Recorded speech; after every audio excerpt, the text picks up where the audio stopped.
Bonjour à tous, dans cette leçon, tu vas découvrir ce qu'on appelle les systèmes informatiques embarqués, notés plus simplement SIE. Alors dans l'activité numéro 1, qui est ici, tu vois, on découvre l'historique de l'informatique embarquée. Alors on commence en 1947 par l'invention du transistor. Le transistor, c'est ce petit composant qui a 3 pattes, tu vois. Alors ça a l'air de rien, mais en fait c'est la base de toute l'informatique. C'est ce composant magique, entre guillemets, inventé par 3 inventeurs des laboratoires Bell aux États-Unis, qui permet de faire des opérations logiques et des opérations arithmétiques. Les opérations arithmétiques, c'est les additions, les soustractions, les multiplications, les divisions. Et on a besoin de faire ces opérations lorsqu'on veut contrôler par exemple une machine ou traiter des données. Alors, les transistors sont devenus de plus en plus petits, tu vois. Après celui-ci vient celui-ci, qui est encore plus petit, tu vois. Et au fur et à mesure que les années se sont écoulées, les transistors sont devenus de plus en plus petits. Ces transistors, en 1969, ont servi pour la mission Apollo. En effet, grâce à eux, on a pu réaliser des calculs pour guider automatiquement Apollo autour de la Lune. Donc, comme je te l'ai dit, ces transistors sont devenus de plus en plus petits, donc il a été possible de les mettre dans des petites boîtes qu'on appelle des microprocesseurs. Par exemple, en 1971, Intel invente un microprocesseur, c'est tout simplement un ensemble de transistors. Le premier microprocesseur comprenait 2300 transistors dans des petits boîtiers. Alors plus il y a de transistors et plus on est capable de faire des calculs complexes.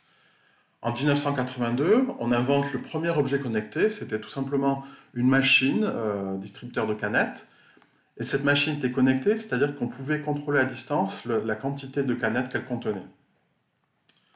En 1984, Airbus intègre un pilotage automatique de ses avions, tout ça grâce au microprocesseur. En 1998, c'est le métro de Paris qui, cette fois, se conduit sans conducteur. Donc ça, c'est un progrès assez phénoménal, hein. Tout ça, toujours grâce au microprocesseur. Et en 2007, Apple lance son iPhone, qui contient donc des centaines de milliers de transistors dans des microprocesseurs très très puissants. Donc si on veut répondre à la question 1, d'après le document 1, quelles sont les deux inventions qui ont permis l'émergence de l'informatique? La première invention, c'est le transistor. Et la deuxième invention, c'est le microprocesseur, qui contient plein de transistors. Donc, question 2, quels sont les points communs entre les systèmes décrits dans le document 1? Alors, que ce soit Apollo, que ce soit le distributeur de canettes, que ce soit l'A320, que ce soit le métro, que ce soit Apple, sont tous des systèmes, autrement dit des objets, d'accord, qui contiennent quoi? De l'informatique. D'accord? C'est l'objet plus de l'informatique. Informatique. Et on dit qu'elle est embarquée, c'est-à-dire qu'elle est contenue dans l'objet. Informatique embarquée. Le document 2 te présente le fonctionnement simplifié d'un ordinateur.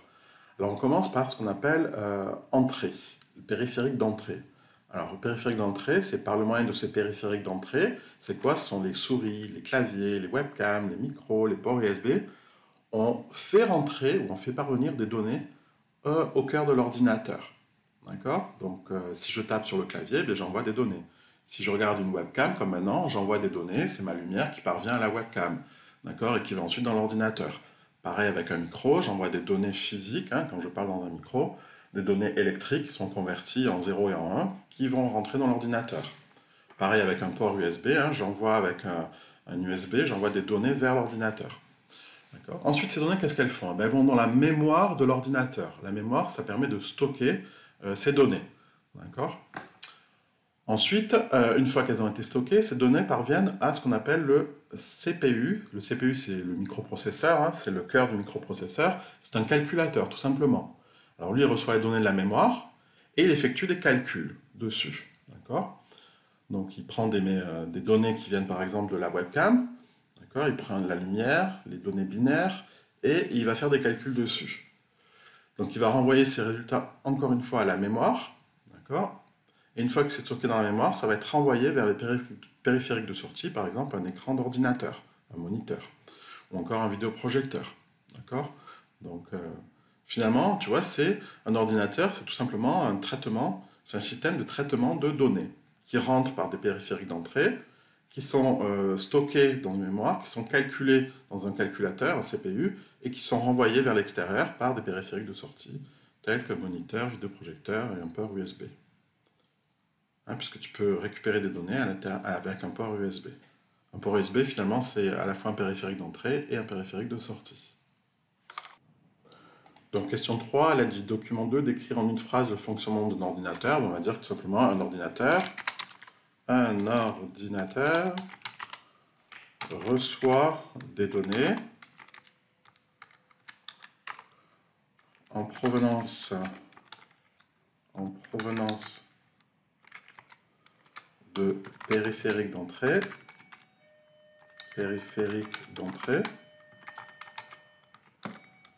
il les traite, c'est-à-dire il les calcule, il les renvoie vers des périphériques de sortie.